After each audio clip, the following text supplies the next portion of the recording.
Hello, good morning. I think we're live now. This is the presentation for Eyewitness, which is a movement and not a product, not a photographer, not a course and not a webinar, not any of those things. I am here in the studio today with my esteemed colleagues, Edmond Terakopian, Marcus Bell, and Nick Fabrizia, and we are just representing the Eyewitness Collective, which is made up of a lot of other incredibly talented photographers scattered around the world. Today, because of time and work constraints, there's 4 of us, also because this platform doesn't really allow to all of us to be here together. So thank you guys for coming. Hello, good morning. Thank you for the invitation. Thanks for turning up. We only have half an hour and we have quite a lot of things to say. So I'm going to quickly go through what Eyewitness actually is, and then you can all ask your questions, and our guests, collective members, will talk a bit about their take on it, and we'll go from there. We're just going to keep it short and sweet and simple. And I'm just going to go through why we thought this thing was important, why Eyewitness, what it is and why we set it up, and what you can do to help it grow. It's based on the principle that, on a scientific principle, that our brains only remember things in 3 major ways: through highly emotional connection, like deep joy, deep trauma; through repetitiveness over a long period of time, like, you know, the way you went to school, or a shop you always bought something in with your daddy, or something in your life that you did over and over and over again. And even those memories are not precise. They can be, you know, go wrong a bit with time. And the third way is through photographs and videos, of course, but we're talking about photographs especially, because that's the thing that most people do not really think about.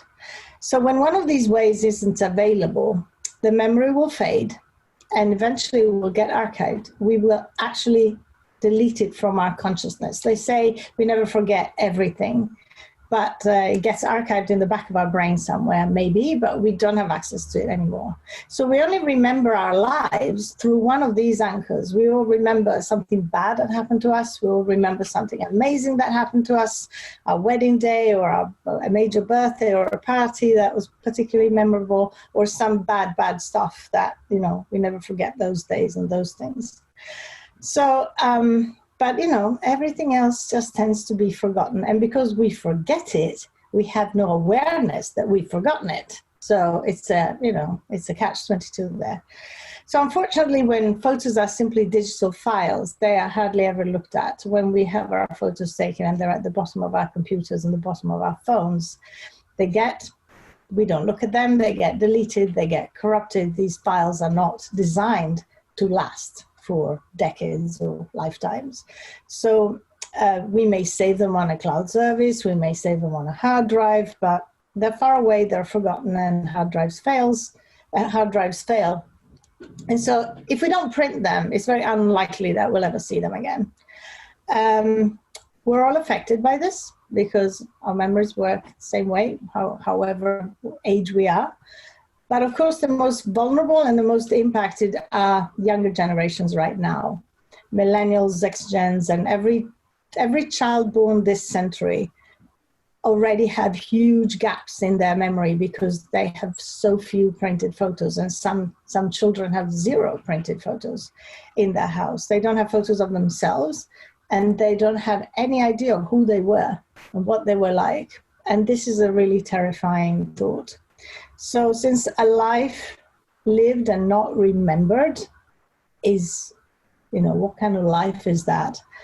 It's like giving, you know, someone having Alzheimer and not remembering. It's not a sickness, but we are effectively giving it to our children by not exposing them to pictures of their lives, and giving it to ourselves if we don't print pictures of our lives. So It's never been like this before, because we never had digital photography so widely available to everyone and so easily available to everyone.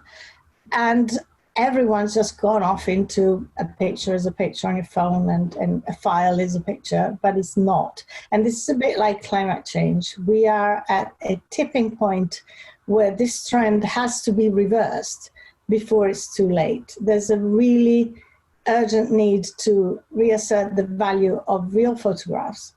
And this can only be done through mainstream media. There have been a lot of movements within the industry, within the photography industry over the years, that have been really effective in helping photographers become aware of the importance of printing, and that's been great.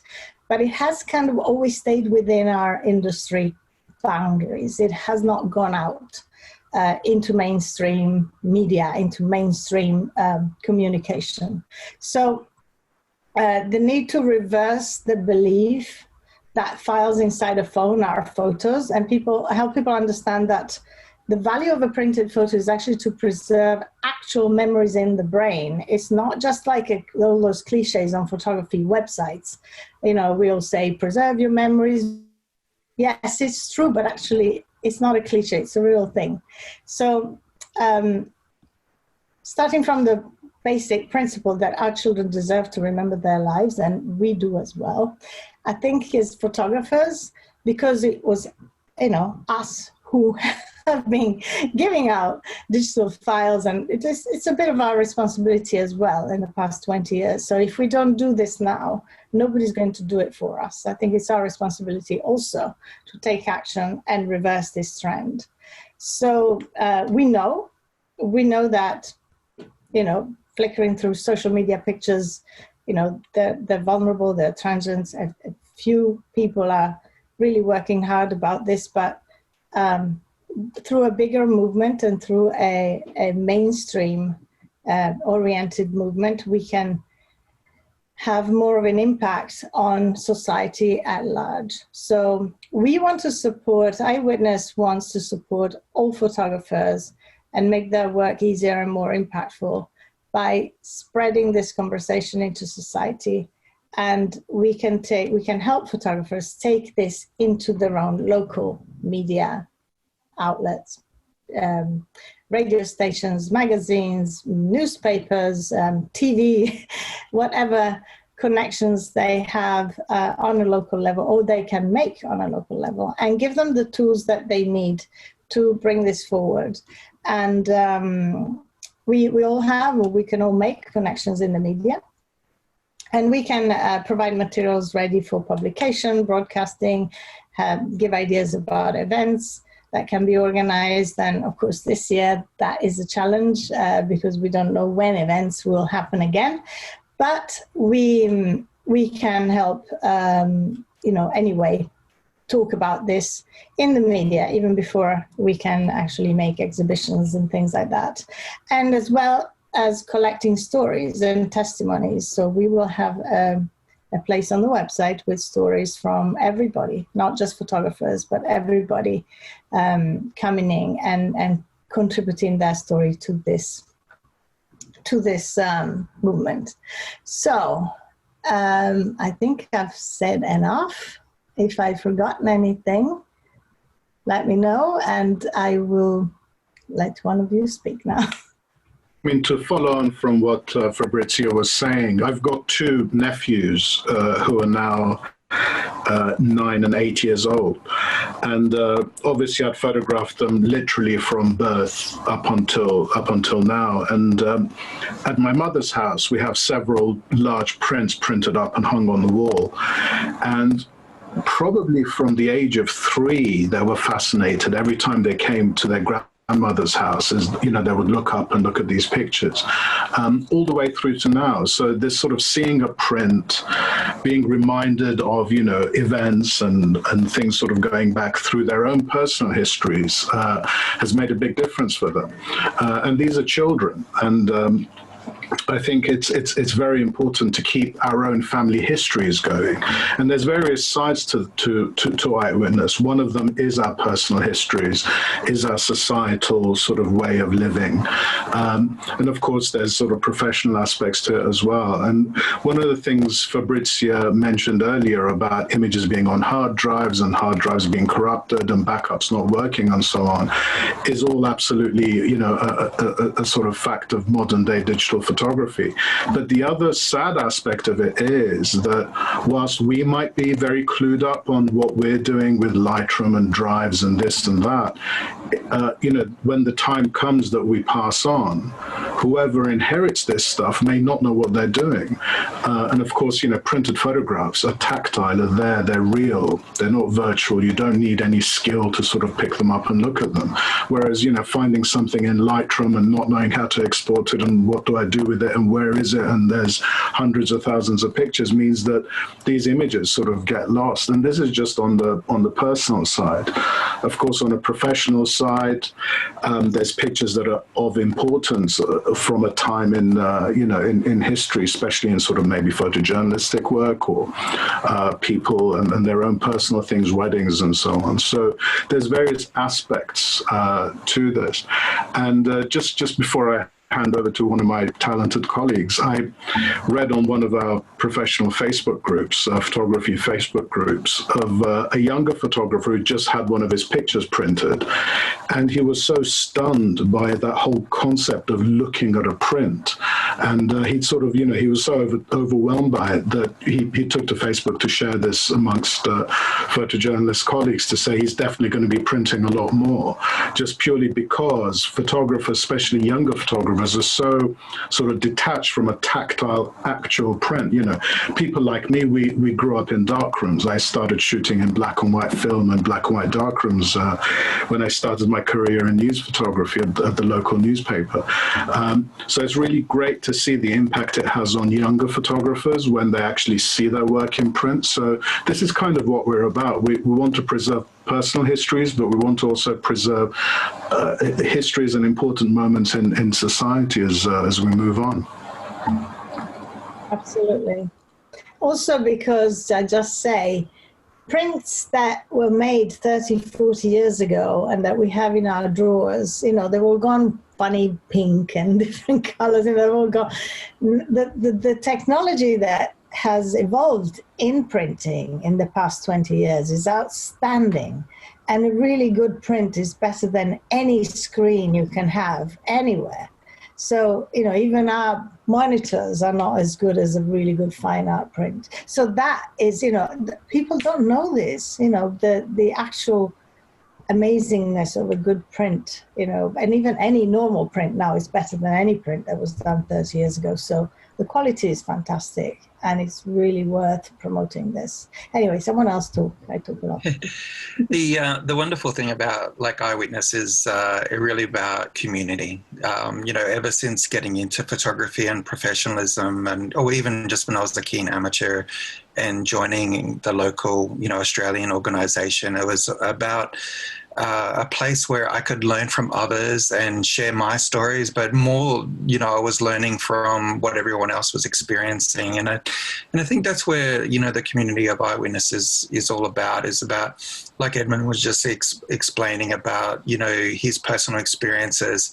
It's certainly the stories that I'll be sharing is, you know, from my hands-on with my clients and what I'm doing differently, you know, this year compared to the last 5 years, for instance, where, you know, only, you know, really last year, you know, we started doing a proof of every print again, giving them in a beautiful presentation box. And, you know, and that came about, you know, thinking about, well, why wasn't I doing it? You know, originally it was about, you know, saving cost. But then through my own experiences of like handling a photograph again and, you know, and watching other people look at, you know, my photographs or, you know, other people's photographs and handing them out and around and the stories and the memories that, you know, would sort of spring up, and probably the conversation as well that would start from touching those photographs. It's something really special about a connection that happens. So that's why I decided, you know, this year, but Murphy's Law, there's been like hardly any weddings, but the idea is for every wedding going forward is that I'll be doing a beautiful proof of every image that I take. But also it's, you know, it's my experiences as a dad, and also my experiences of listening to my wife, and her repeatedly telling me, why don't we have all our photographs printed? You know, and that constant reminder is reality. I mean, I think if we all, you know, sort of,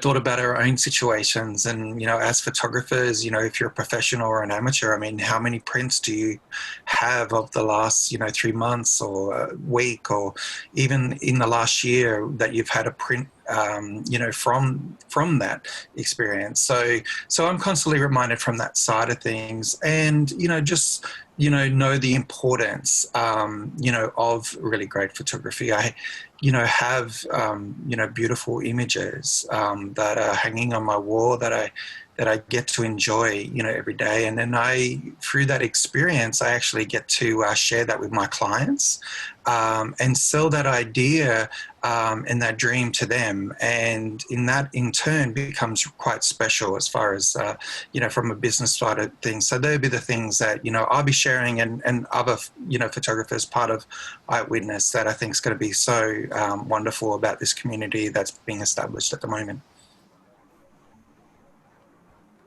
Great. May I say something about it? Absolutely. Okay, so from my perspective, the youngest generation, not only about photography, but also about music, if I want to compare something like in the field of art, it's so easy for us to have everything in a smartphone, right? And scroll down and looking at the pictures all the way, or download any music from Spotify, from Apple Music. But if I want to compare for the music side, the music listening from the smartphone, and using the LP, taking out from the sleeve, you know, the album, and smelling, touching the paper, smelling the music, the LP, and putting on a plateau and listening to the music. It's totally different procedure, and the same way I'm feeling the same when I'm thinking the printing compared to the digital. And you know why? Because actually we are getting involved two more feelings. Because when we're talking about digital, it's only about view, right? It's only about see something. But if we're talking about printing, we have another two of our feelings to get involved. It's about touching and about smelling. Because all this smell of the paper, looking, touching the paper, and also to view the print, we got three of our feelings to get involved compared to one that we have actually when we are talking about digital. And can you imagine, we have a couple of thousand pictures in our phone, but we don't know where they are. And we have the print in a beautiful fine art paper, in a beautiful frame, and we're placing, if we're talking about the family picture, we are placing our family in a beautiful frame, and we are looking every day as we're passing through. And how more important is this one, and this connection we have with the printing and the memories that bringing the procedure of taking pictures compared to the digital file. It's so totally different level if we want to compare one to the other. Yeah, and there's one more thing about, you know, Edmund talking about children, you know, seeing themselves on the wall and things like that. There's a lot of, and we are going to be posting and putting these things in the Eyewitness platform for everyone to read as we build it. There are a ton of studies by psychologists that say, you know, children that grow up in a family where they see themselves as part of the family unit daily, because they're on a wall. Absolutely. They grow up, and when they go through those teenage years, when they have to figure out their own identity, and there's a separation from, you know, all those funny years, there are some things in place that help them get their identity, but still see themselves as part of the unit because they've had that thing. And children who never saw themselves in that way growing up, they have a much harder time processing this, you know, part of the unit, yes, and individuals. So, and there's like a lot of studies that talk about the power of prints on growing children, on families. And I've even had with weddings, I've had couples twice who have had problems in their marriage, and they actually started to talk again and kind of reconcile and decide to go to marriage counseling because they sat down and looked at the wedding album and they remembered and felt that again and realized we're fighting, but I just still love you. Like, you know, it's like the power of something like that is even able to save a marriage. It's unbelievable. So we're getting some questions, but they're all about, and I don't want to, because we only have like 10 more minutes, they're all about specific questions about printing, about services, and about how to deal with printing. All of these questions and more, I welcome you to send them to us by joining the, we're going to post a slide with the website on it. It's eye-witness.org. And if you join there, it's free, then you will be updated about when we actually go live with a membership and all the things that we're going to be doing over the next month or so. And as part of our membership, we want to provide help, support, answer questions, trainings, all sorts of things that to help photographers print more and find the best ways to actually put this into practice in their own business, in their own work, as well as ideas and things to actually promote Eyewitness in their area. So do go to the website and join, and then send in your questions through the website. And then we will make sure that as we plan all of the resources and tools that we're going to make available through all of the members of the collective in the community, that we will address these things, because it'd be really good to have a few of us. We're going to be having like a monthly live call with the topic, like a Zoom thing like this, where everybody can join and listen, and to have like 3 or 4 of our photographers who do print themselves talk about all of how it's done, and as well as finding which services are the best to print and preserve memories. So all of that in details will be the work that we're going to do in the community.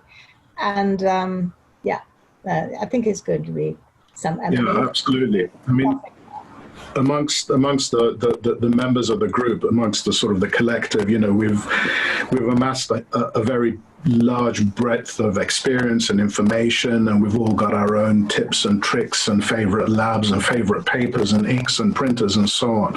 So, and also a lot of the answer, especially when it comes to labs, depends on your geography, where you're based. And because we've got photographers all over the world, that's the kind of forum, is to sort of join up when we open the membership, and then join in on these meetings, and we can be of a lot more specific help. Just following on from what Nick said, it reminded me of something about this sort of tactile thing. Most of my clients are publications, so newspapers and magazines. So when I go to see a picture editor, a new picture editor, I of course have to take my portfolio. And ever since digital took a foothold, people have been turning up with laptops and then with iPads and so on. But I always make sure I go in with a printed portfolio. I've got an A3 size folio, and I make prints depending on who my client is, so relevant images to them and show them. And just to put things into perspective, a newspaper picture editor nowadays, on a normal day, so no huge events have happened internationally, will get about 20,000 pictures coming in daily on the picture desk system from all over the world. So to say that they're sick and tired of sitting there looking at stuff on a screen, and these are professionals, would be putting it mildly. And every time I've seen a picture editor with a printed portfolio, they've always made a comment on how nice it is to be able to sit down and actually hold pictures and look at them properly, as opposed to quickly scrolling through on a screen. And this is a professional who's living his photography. So if you sort of take that and look at it on a bigger scale, it really does reinforce how important it is to have that connection and hold a picture, and there isn't a fingerprint smudge on the screen and stuff like that. There's no reflections. You're looking at the print and you're making a deeper connection with it. So that's kind of why we're all so passionate in trying to sort of help motivate people for various reasons and on various levels to start looking at prints. It can be anything from high-end proper giclée gallery prints to just taking stuff to your local snappy snaps, just to keep the family sort of side of things going. If I want to compare, sorry, Marcus. No, go, Nick. Go, Nick. You're on. You're on. If I want to compare this one of just Edmund said, is like, can you imagine to watching Mona Lisa in a laptop in the front of your screen, watching Mona Lisa in a Louvre in Paris, and compare the two different perspectives of looking the Mona Lisa, the fine art painting, or watching the Mona Lisa in a high-end screen in your laptop, and the comparison is, it's out of the world. No. It is, and it is just about learning about going that extra mile, like Edmund said, about taking a portfolio, and I know a lot of portrait studios, before the viewing, they would actually print, a print of their clients. So when they walk into their studio space to see their images for the first time, that there's actually a physical print that they actually get to see, and the engagement and the reaction from that client is such a positive one, and it really does help in the aid of adding to that sale. So so there's going to be a lot of really great tips, but I mean, I think a lot of us, there's going to be ideas that we're sharing where it is, like Evan said, that going to your happy snaps and what you can do with that, how powerful that can be, even without outlaying too much money. And without having to spend too much time, to the other spectrum of producing something that's world class and learning those little steps along the way. It's a pretty exciting thing, and the benefits and the rewards are tremendous. Yeah, absolutely. I mean, the weddings, I do several weddings a year. It's not my main sort of call because I'm a photojournalist, but with the weddings that I do, I almost always insist on meeting the couple and presenting the book to them afterwards, personally, as opposed to shipping it to them. And it's kind of a selfish thing, but I love seeing the reaction when people get a tactile thing and they're looking through their wedding book and they're seeing their images for the first time in the way it's supposed to be seen. And also, I will also take some giclée prints that I make for them.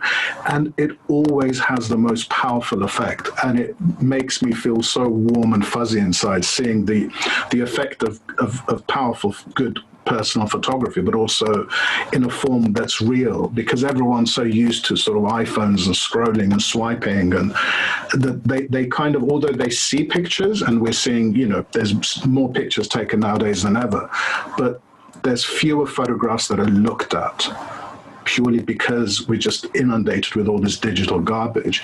And even if you see, even if there isn't an astonishing photograph, it's just that sort of thing of swipe, swipe, swipe, click, click, click. But when you have it in your hand, in front of you, it stops you dead and you really go into it. And this is what we really want people to start doing, is make prints, make books, make prints. Enjoy photography, take your time, sit back and look through, as opposed to, swipe, swipe, swipe. Yeah. Well, we have, I think we only have a couple more minutes. I'm not sure. So I'm going to wrap this up quickly. This was a very precious time to talk about this. I'm going to share a screen just briefly. The host disabled the screen sharing. Hazel, if you let me share a screen, I'll share a slide with the Witness logo, and thank you. And so that people can have a look at what we look like, and when they land on our screen. Can you see this? Can everybody see this? Yes, we can see it. When you land on our page, it's us. So it's Eyewitness, and it's actually i-witness.org. So that little dash is really important. It's the dash. We're all about the dash. And I just encourage everybody to go and sign up. Join us for free if you're a photographer, or if you're not, there's two options. And especially photographers, I hope that I'm going to stop sharing now. I really hope that this will be a valuable community to you, and that together we can, pretty much change the world, hopefully. We aim high with this. Absolutely. And just a sneak sort of preview about changing the world. I'm not going to go into it yet because we're just finalizing details, but if you do sign up, you'll be kept in the loop. We've got a very big international project coming up to sort of help with the struggle against COVID-19 internationally. So no more details on that yet, but if you sign up, you'll be kept in the loop, and hopefully it's something that you can support us by spreading the word around or taking part yourself, because when we were in lockdown, we all got together and decided to do something. So watch this space. Great. So I thank all the attendees. I don't know if I don't know how much time we have. Hazel, can you pop back in and tell us? Hello, the voice from behind the scenes. We do need to wrap up now, if that's okay. Exactly. So I thank everybody who's been following us, share it with all your friends and colleagues. Put it in your photography groups, this little presentation and the Eyewitness. Actually, when we get a recording of this, we're going to have it up on the platform. So I thank you, my three wonderful guys. Thank you so much. Thank you for being here. Thank you, Hazel, for giving us space, and we'll see you shortly. Thank you very much. Thank you very much, everyone. Keep well, keep safe, and take care, and thanks for joining us. Awesome. Bye-bye. Thank you. Thank you, everybody.